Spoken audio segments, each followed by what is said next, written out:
L'antitrust, ou droit de la concurrence, ça a longtemps été un domaine un peu technique, vous savez, presque dans l'ombre. Mais là, attention parce que les règles du jeu sont en train d'être complètement réécrites.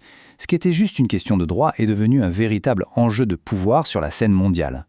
Alors, pour bien saisir l'ampleur du changement, il faut revenir à la question de départ, toute simple. À quoi ça servait, à la base, l'antitrust? Parce que c'est justement la réponse à cette question qui est en pleine révolution.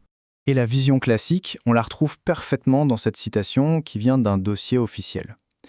En gros, l'idée c'était quoi? Préserver la concurrence. Point.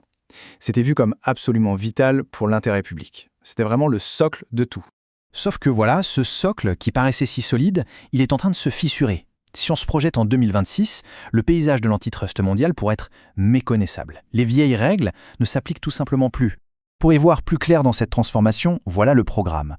On va d'abord jeter un œil à l'ancienne mission de l'antitrust, ensuite on plongera dans le nouveau jeu géopolitique qui se met en place, et on verra que ça crée un monde de différences. Et pour finir, on essaiera de voir comment les entreprises peuvent s'y retrouver et trouver un avantage dans ce nouveau contexte. Allez, on commence par le début. Pendant des dizaines d'années, la mission de l'antitrust, elle semblait gravée dans le marbre. C'était une règle simple, acceptée partout dans le monde, préserver la concurrence.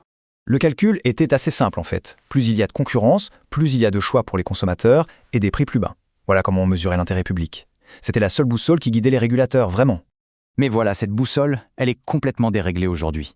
Les frontières qu'on croyait claires entre le droit de la concurrence et, disons, la stratégie d'un pays, eh bien elles sont en train de s'effacer. L'antitrust est devenu un outil, un instrument au service d'objectifs qui le dépassent largement. Et le changement est radical. On est passé d'une logique centrée sur le bien-être du consommateur à une autre qui met en avant les priorités nationales, géopolitiques. Le but, ce n'est plus seulement de garantir une saine concurrence, non, c'est de soutenir une politique industrielle. Et donc forcément, les critères d'évaluation changent. On ne regarde plus que la concentration du marché, on parle maintenant de résilience, de croissance et même de sécurité nationale. Le droit de la concurrence est devenu un levier de politique industrielle, oui, et de stratégie géopolitique. Les gouvernements s'en saisissent pour protéger leurs industries jugées stratégiques, pour sécuriser leurs chaînes d'approvisionnement critiques, bref, pour s'assurer un avantage dans la grande compétition mondiale. Ce nouveau paradigme, il a un nom. On parle de patriotisme économique. Qu'est-ce que ça veut dire concrètement? Eh bien, ça signifie que des opérations de fusion-acquisition qui, hier, auraient été bloquées sans discussion pour des raisons de concurrence, pourraient être approuvées aujourd'hui, à une condition, qu'elles servent des intérêts nationaux jugés supérieurs. Alors attention, cette nouvelle approche, elle ne s'applique pas de la même manière partout, loin de là. On assiste même à une fragmentation, à des stratégies qui divergent de plus en plus. Faisons un petit tour du monde pour voir ça de plus près. Et là, la divergence saute aux yeux. Chaque grande puissance économique y va de sa propre recette. Les États-Unis avec leur doctrine America First, le Royaume-Uni qui mise tout sur la croissance, l'Union européenne qui cherche son autonomie stratégique, et puis en Asie-Pacifique, c'est encore autre chose avec les intérêts de l'État qui priment très souvent. Aux États-Unis, par exemple, l'approche est devenue plus élastique, comme l'explique très bien Christine Wilson. Pour les entreprises, ça veut dire qu'il faut maintenant comprendre le calcul politique derrière les décisions, et donc mettre en avant des arguments qui parlent aux régulateurs, l'emploi, la sécurité nationale ou l'innovation. Au Royaume-Uni, le virage est peut-être encore plus marqué. Martin McAlway le souligne, le pays s'éloigne d'une mentalité purement axée sur la sécurité, le safety first, pour aligner sa politique de concurrence sur un agenda de croissance. Il ne s'agit plus seulement d'éviter les risques, mais bien de créer des opportunités. Et l'Union européenne dans tout ça? Sa stratégie est double, et Jeannette Lang le résume parfaitement. C'est à la fois un bouclier pour protéger son marché intérieur et en même temps un catalyseur pour faire émerger ce qu'on appelle des champions européens, des entreprises capables de jouer dans la cour des grands au niveau mondial. Bon, face à ce tableau un peu complexe, la question se pose. Comment les entreprises peuvent-elles s'y retrouver?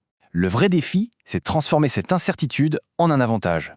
La clé, c'est un vrai changement de mentalité.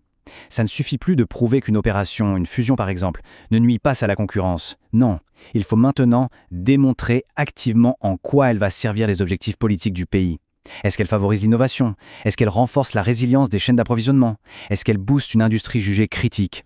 Et c'est ça qui mène à la nécessité de construire ce qu'on appelle un argumentaire politique fondé sur des preuves.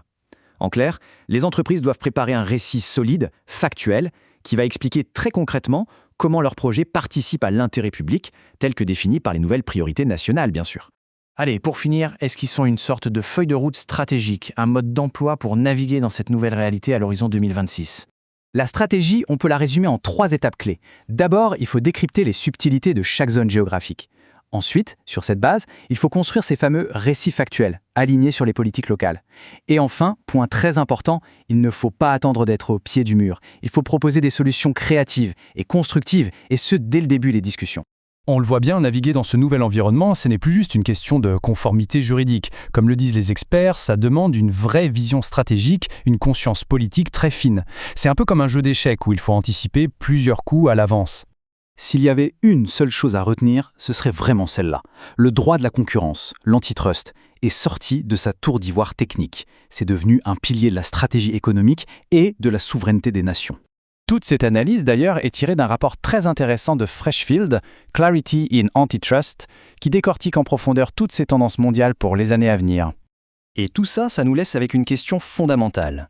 Dans ce monde où les règles de la concurrence sont redessinées par des impératifs nationaux, la capacité d'une entreprise à aligner ses propres objectifs sur ceux-ci ne va pas seulement déterminer sa survie, mais bel et bien sa capacité à l'emporter.